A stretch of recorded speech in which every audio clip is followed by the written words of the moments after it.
clime of the sun caress, pearl of the Orient Sea, are even lost. Gladly now I know you give thee this faded life's best, and were it brighter, fresher, and more blessed, still would I give it thee, nor count the cost. On the field of battle, with frenzy of fight, others have given their lives without doubt or heed. The place matters not, cypress or laurel or lily white, scaffold or open field, combat or martyrdom's flight, is ever the same to serve our home and country's need. I die Just when I see the dawn break, through the gloom of night, to herald the day.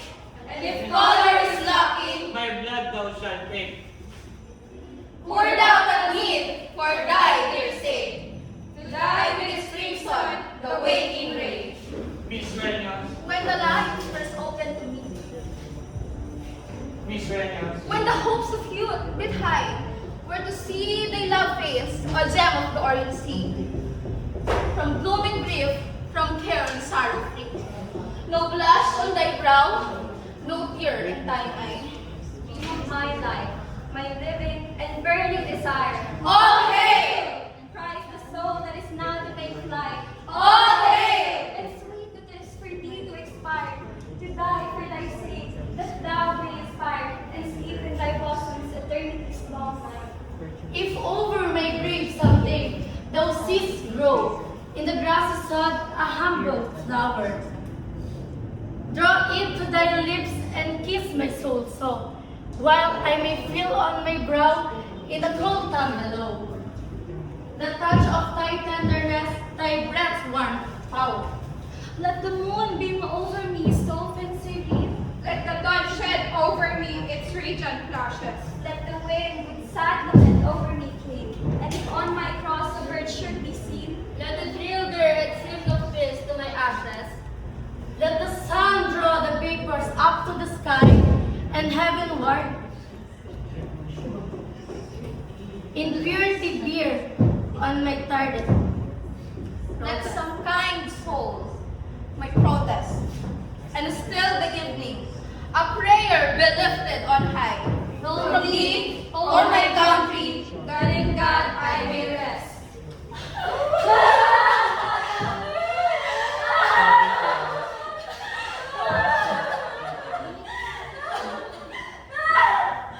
pray for all those that helpless from pride, for all who suffered the unmeasured pain, for our mothers that bitterly their woes have cried, for widows and orphans, for captives by torture tried, and then for thyself, that the redemption thou may see. And when the dark night rushed the graveyard around, with only the dead in their vigil to see, break not my repose for mystery profound, and perchance though my ear a sadly resound, this I, O my country, may sing a song unto thee. And even my grief was remembered no more, unmarked by never a cross nor a stone. Let the blows sweep through it, the stain turn it over, that my ashes may carpet earthly floor. But before into nothingness, at last they are blown. Then will oblivion bring to me no care, as over thy tales and days I swear, throwing and glance in thy space and air, with color and light, with song and lament I bear, ever repeating the pain that I give. my fatherland adore, that sadness to my sorrow then. Beloved Filipinas! Hear now my last goodbye. I give thee all, parents and kindred and friends, for I go where no slave before the oppression ends. Where faith can never fail, and God reigns ever on high. Farewell to you all, from my soul torn away. Thanks to my child in the home dispossessed. Give thanks that I rest from the wearisome day. Farewell to thee, sweet friend that lighten my way. Beloved creatures all farewell. In death there is rest. Consummatum est.